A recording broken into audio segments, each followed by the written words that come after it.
Salut YouTube et bienvenue dans une nouvelle vidéo de déballage. Cette fois ça y est, j'ai réussi à recevoir un colis qui ne rentre absolument pas dans le cadre de la caméra. Là on a une extrémité du colis, là on a une autre extrémité. Et voilà, le cadre est totalement rempli. Je crois que c'est la première fois que ça m'arrive. La caméra est sur son pied, réglée au maximum, mais non, je n'arrive pas à avoir assez de recul. Donc, eh bien, ce colis, il contient, vous le savez puisque vous avez lu le titre de la vidéo, le tout nouveau AA12 Tokyo Marui. Mais il ne contient pas que ça, il contient également une deuxième réplique, ce qui explique pourquoi ce colis est tellement grand. Alors, ce colis qui pèse 13 kg, il provient de Impulse 101, comme toujours pour les nouveautés Tokyo Marui. Alors, je n'ai pas les données exactes sous la main, mais la réplique coûte en gros 360 €. J'en ai eu pour en gros 100 € de frais de port. Et ça a pris à peu près une semaine pour venir ici. Par chance, je n'ai pas eu de douane à payer. Et ça fait toujours plaisir. Alors comme toujours, on a un très bon emballage. Il n'y a aucun souci de ce côté. Alors ça doit être la fameuse deuxième réplique dont je parlais. Et il s'agit du MP7 TAN Tokyo Marui. Alors la réplique ne m'appartient pas. Je vous la montre très rapidement. C'est en fait un ami qui a simplement profité de ma commande pour acheter cette réplique et qu'on puisse partager les frais de port.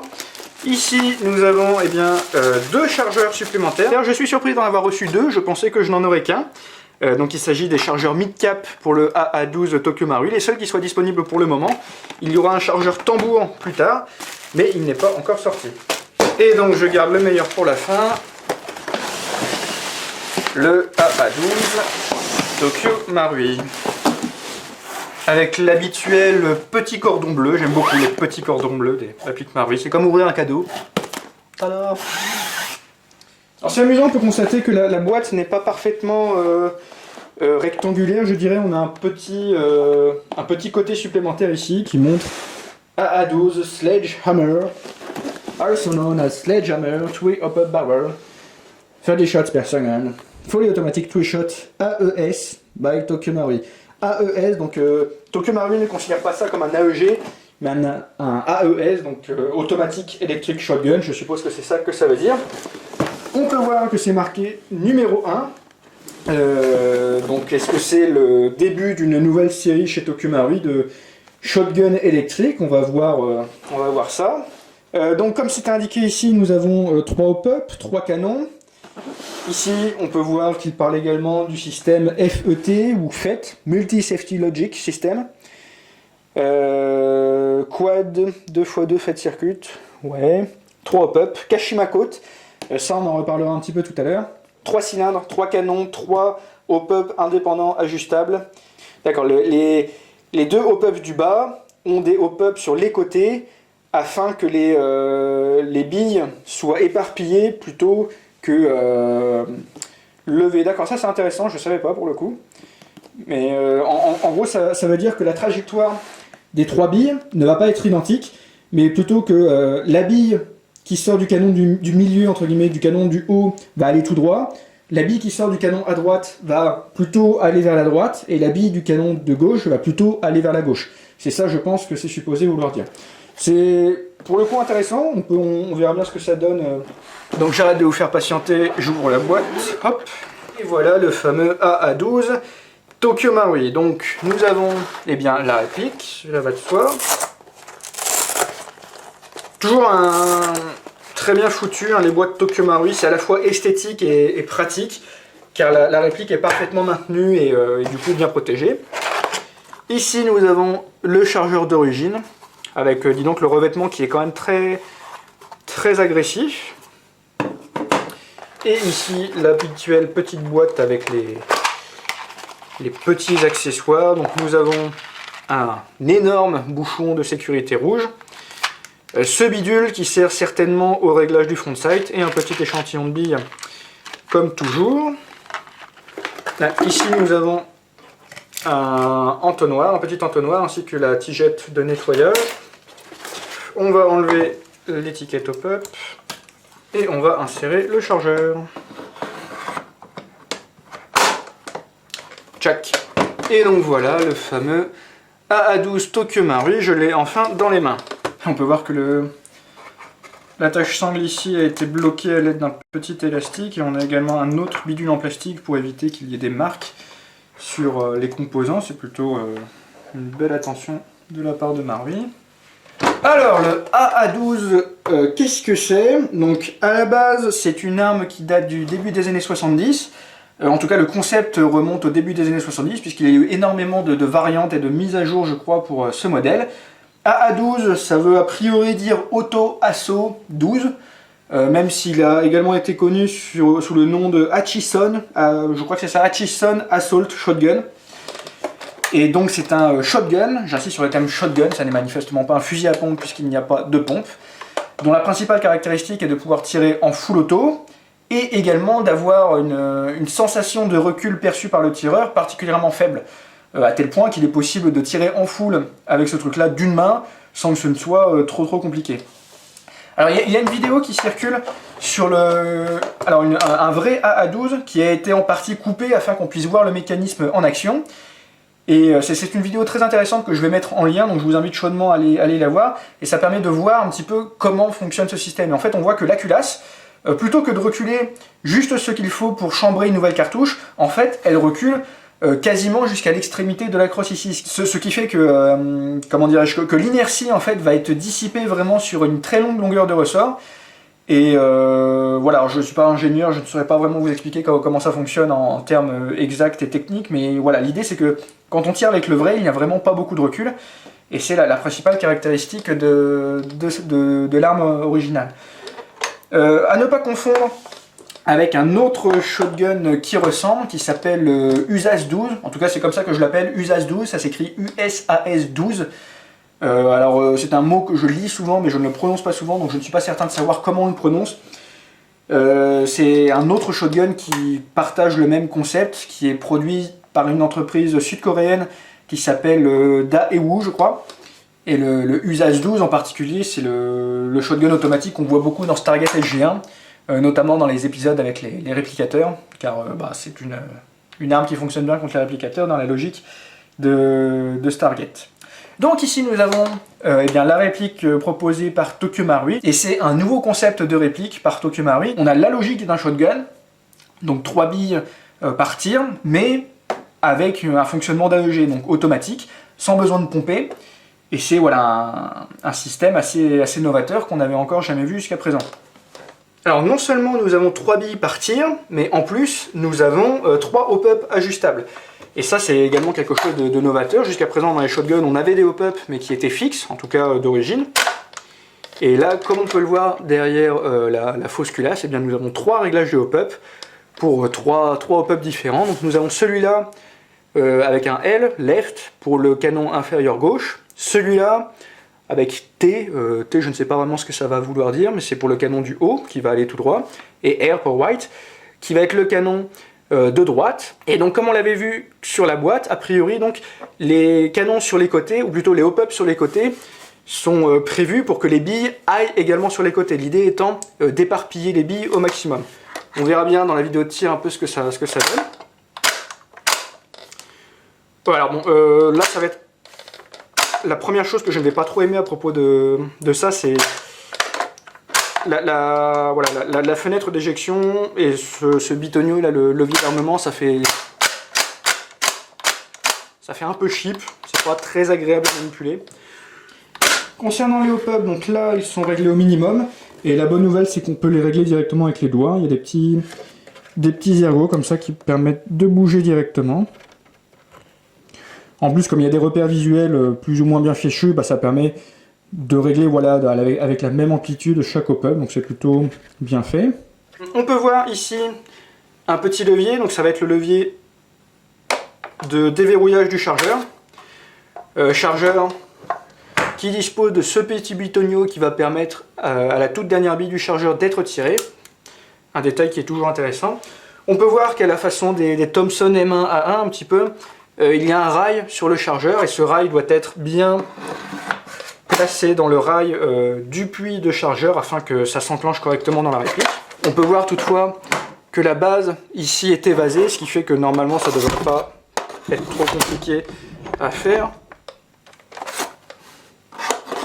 Je verrai bien l'usage, mais voilà, comme ça n'a pas l'air trop sorcier. Bon, là par exemple, je viens de faire une mauvaise manipulation, j'ai mis le chargeur de côté.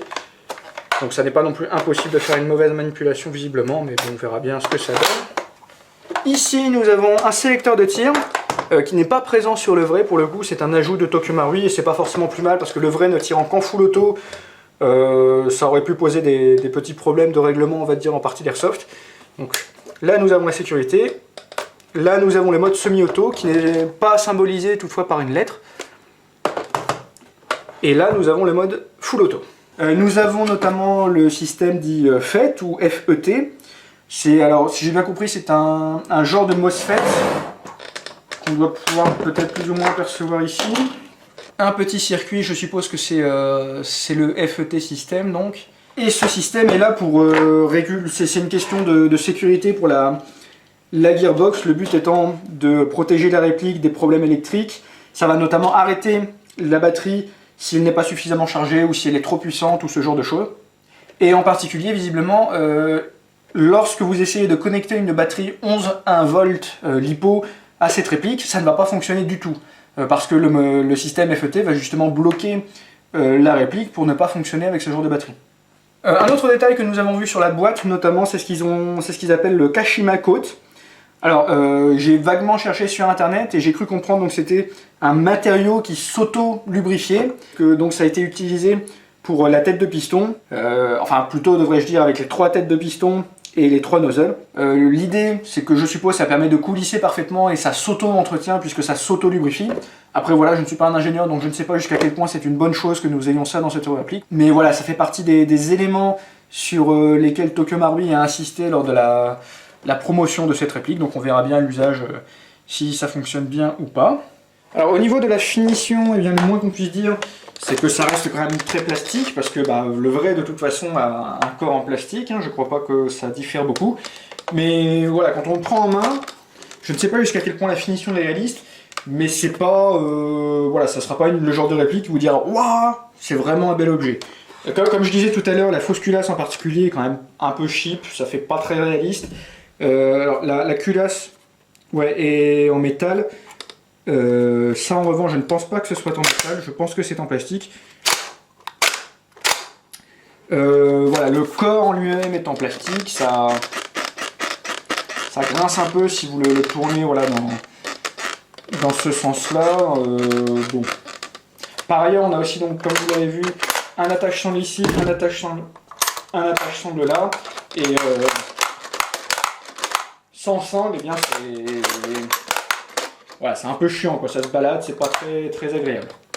Donc pour accéder à l'emplacement en batterie, c'est pas compliqué, il suffit de pousser ce loquet, toc, ça permet de retirer le bout, et la batterie vient se placer dans le compartiment inférieur ici. Alors il y a l'air d'y avoir pas mal de place. Je pense que dans la vidéo de tir, j'essaierai tout un tas de batteries pour voir un peu les modèles qui rentrent. Alors manifestement, il faut un truc rectangulaire, il ne faut pas un stick, sinon il n'y aura pas suffisamment de longueur. Et donc, si j'ai bien compris, donc là vous avez le système FET, et si le module FET détecte un problème quelconque, ici vous avez une diode rouge qui va s'allumer et qui va vous prévenir que le système a repéré un souci et qu'il a donc décidé d'arrêter le système en entier. Le levier pour enlever le chargeur se trouve ici, personnellement je le trouve extrêmement bien placé. Par ailleurs, on peut voir que le chargeur tombe tout seul s'il est à la verticale et qu'on appuie sur le levier. Je pense que la façon la plus simple, ça va être de saisir le chargeur comme ça et de l'insérer directement. Comme on n'a pas d'obstacle ici, on peut vraiment mettre la main directement sur le chargeur. Et du coup, voilà, vider directement le chargeur dans le rail. Au final, ça se fait assez bien. Ça va être un peu de main à prendre quand même, mais voilà, j'ai pas l'impression que ce soit plus compliqué que ça. Le viseur est assez surprenant également. Donc, comme d'habitude, je le montrerai dans la vidéo de tir. Je vais essayer de vous donner un tout petit aperçu ici, mais c'est vraiment pas facile. Ouais, donc là je vais pas réussir avec la caméra, le recul et tout. Enfin bon, je vous montrerai dans la caméra, mais le moins qu'on puisse dire c'est que c'est très inhabituel. Vous voyez la hausse ici, il y a 2 trous. Alors je pense qu'il faut utiliser le trou du haut et l'aligner avec le guidon, mais c'est un peu curieux. De la même façon ici on a un genre de loquet, je ne sais pas. J'ai pas compris à quoi ça servait. Ici je peux appuyer derrière. Et du coup je peux faire bouger ça, mais voilà à quoi ça sert, je ne sais pas. Alors pour jeter un petit coup d'œil à la détente, Donc là je suis en sécurité, là semi-auto et là full auto. J'ai mis une batterie 7.4 volts dans la réplique, on va voir un petit peu ce que ça donne. Donc d'abord en semi.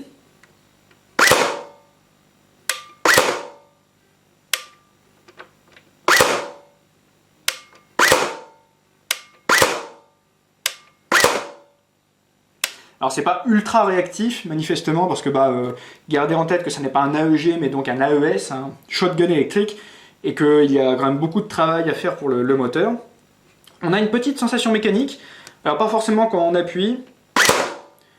Donc là voilà, le coup, la détente est filante, le coup part sans qu'on s'en rende compte vraiment. En revanche le trigger reset, on entend un clic et on le sent avec le doigt.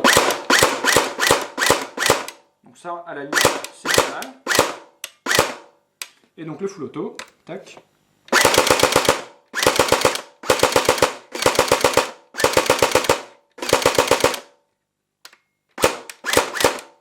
Donc c'est pas une cadence de tir de fou manifestement, mais voilà, encore une fois, gardez à l'esprit, 3 billes par tir, 90 billes dans le chargeur je crois, donc voilà, autant vous dire que ça va partir peut-être en 3 secondes quoi. On peut voir dans le mode d'emploi ici, alors je ne lis pas le japonais, mais on a une batterie NiMH manifestement de 8.4 volts à gauche avec un cercle, et à droite une batterie carrée avec une croix. Ce qui pour moi semblerait vouloir indiquer qu'il ne faut pas utiliser de batterie LiPo avec cette réplique, mais ça me paraît un peu bizarre. Et en l'occurrence, Tokyo Marui recommande sa propre crémerie, ça paraît logique, donc il suggère d'utiliser les batteries Tokyo Marui 1300 mAh, 8.4 volts donc. Les indications de Marui concernant la mise en place de la batterie.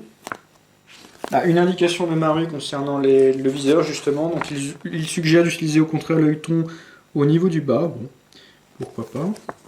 Les indications au niveau du hop-up, donc qui indiquent effectivement oui, que quand on augmente l'effet à gauche, la bille part vers la gauche, quand on augmente l'effet au milieu, la bille décolle, et quand on augmente à droite, la bille part vers la droite.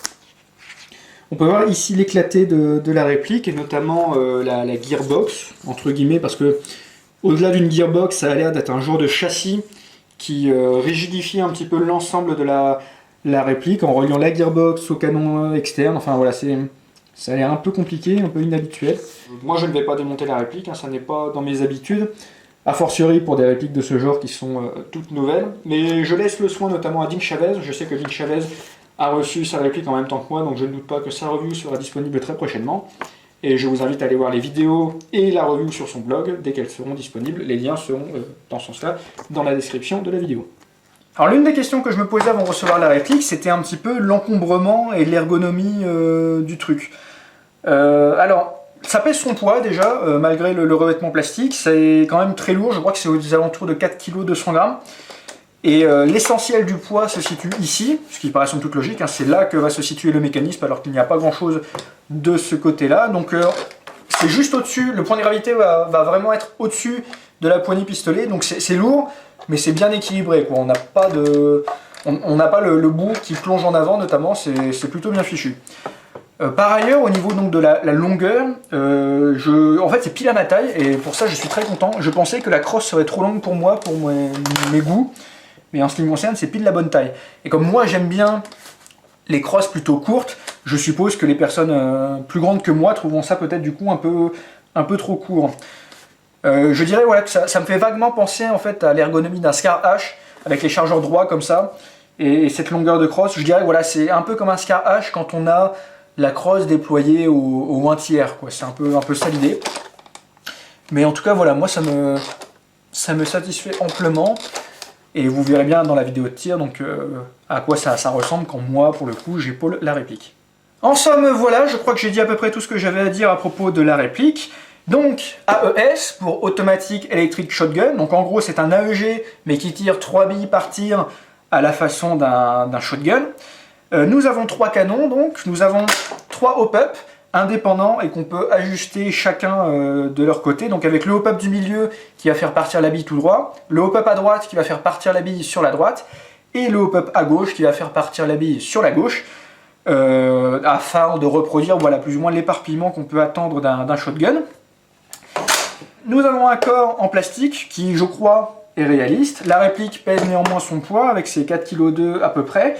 Nous avons ce qu'ils ont appelé le module FET, donc un système électronique de sécurité qui va arrêter la gearbox s'il y a une anomalie de détecter, comme une batterie trop puissante ou pas assez puissante ou plus assez chargée, ou ce genre de choses.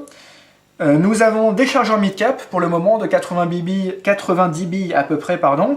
Des chargeurs tambour seront disponibles prochainement, mais pour le moment ils ne sont pas encore sortis. On devrait avoir une puissance aux alentours de 280 fps comme souvent avec Marui. Je ne doute pas que des reviews seront disponibles prochainement, notamment la review de la part de Ding Chavez. Dès qu'il aura fait des vidéos et une review, je mettrai les liens dans la description de la vidéo. Dans la description de la vidéo, vous trouverez également le lien de la boutique Impulse 101 où j'ai personnellement acheté cette réplique, donc n'hésitez pas à jeter un coup d'œil à ça également. Je vais bien sûr faire une vidéo de tir, on fera un passage chronie, on fera des tests outdoor pour voir un peu la précision, la portée, l'éparpillement des billes. Je ferai des tests au niveau des batteries aussi pour voir quelle batterie rentre dans le compartiment et fonctionne avec la réplique, puisque visiblement le module FET va empêcher certaines batteries de fonctionner. Et puis voilà. Je vous remercie d'avoir regardé la vidéo. Je vous dis à la prochaine fois pour la vidéo de tir, et d'ici là, passez une excellente journée. Salut!